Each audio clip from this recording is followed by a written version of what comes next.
आपने खेत में हल चलाया, किस तरीके से देख रहे हो, क्या मैसेज आपकी तरफ से सर एक किसान? माननीय प्रधानमंत्री जी ने जो आत्मनिर्भर भारत का संकल्प लिया है, वो संकल्प हम सभी देशवासियों के लिए उसको आगे बढ़ाना है। और चूँकि बहुत बड़ी मात्रा में उर्वरकों में देश का जो हमारा मुद्रा है वो बड़ी खर्च हो जाती है, बहुत हमको जो है दूसरे देशों पर निर्भर रहना पड़ता है और उसके कारण से देश को अनेक प्रकार का चुनौतियों का सामना करना पड़ता है। इसलिए माननीय प्रधानमंत्री जी ने, माननीय कृषि मंत्री शिवराज सिंह चौहान जी ने जो देशवासियों से धरती माता बचाओ जो एक अभियान पूरे देशवासियों के लिए दिया है, उसको आत्मसात करते हुए, क्योंकि मैंने भी अपने खेत में जो मेरे पिताजी दादाजी जहाँ खेती करते थे, उस खेत में आज जो हमारी प्राकृतिक खेती है उसको बढ़ावा देने के लिए जो इसकी विधि होती है, उस विधि के अनुरूप ये कार्य प्रारंभ कर दिया है, जिससे कि धरती माता भी बचेगी, उसकी उर्वरा शक्ति भी बढ़ेगी, उसकी सॉइल हेल्थ भी ठीक होगी और अच्छा अनाज मिलेगा। जो भविष्य का जो खतरा है आने वाली पीढ़ियों के लिए कि भूमि बंजर न हो, अत्यधिक रसायनों के कारण से उसकी उर्वरा शक्ति कम होती है, कीटनाशक तमाम प्रकार के होते हैं जिससे कहीं ना कहीं सॉइल को नुकसान होता है। उस नुकसान से बचने के लिए और जो तमाम प्रकार की बीमारियां होती हैं, उस बीमारियों को भी इन अत्यधिक जो रसायनों का प्रयोग है, उर्वरक का प्रयोग है, उसके कारण से होता है। इसलिए हम सबको इस तरह ध्यान देना है और संतुलित रूप से रसायनों का और उर्वरकों का प्रयोग करना है।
आपने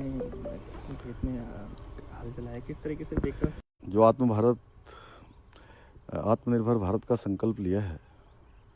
वो संकल्प हम सभी देशवासियों के लिए उसको आगे बढ़ाना है। और चूँकि बहुत बड़ी मात्रा में उर्वरकों में देश का जो हमारा मुद्रा है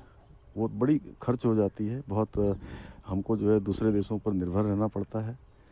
और उसके कारण से देश को अनेक प्रकार का चुनौतियों का सामना करना पड़ता है। इसलिए माननीय प्रधानमंत्री जी ने, माननीय कृषि मंत्री शिवराज सिंह चौहान जी ने जो देशवासियों से धरती माता बचाओ जो एक अभियान पूरे देशवासियों के लिए दिया है, उसको आत्मसात करते हुए, क्योंकि मैंने भी अपने खेत में जो मेरे पिताजी दादाजी जहाँ खेती करते थे, उस खेत में आज जो हमारी प्राकृतिक खेती है उसको बढ़ावा देने के लिए जो इसकी विधि होती है, उस विधि के अनुरूप ये कार्य प्रारंभ कर दिया है, जिससे कि धरती माता भी बचेगी, उसकी उर्वरा शक्ति भी बढ़ेगी, उसकी सॉइल हेल्थ भी ठीक होगी और अच्छा अनाज मिलेगा। जो भविष्य का जो खतरा है आने वाली पीढ़ियों के लिए कि भूमि बंजर न हो, अत्यधिक रसायनों के कारण से उसकी उर्वरा शक्ति कम होती है, कीटनाशक तमाम प्रकार के होते हैं जिससे कहीं ना कहीं सॉइल को नुकसान होता है। उस नुकसान से बचने के लिए और जो तमाम प्रकार की बीमारियां होती हैं, उस बीमारियों को भी इन अत्यधिक जो रसायनों का प्रयोग है, उर्वरक का प्रयोग है, उसके कारण से होता है। इसलिए हम सबको इस तरह ध्यान देना है और संतुलित रूप से रसायनों का और उर्वरकों का प्रयोग करना है।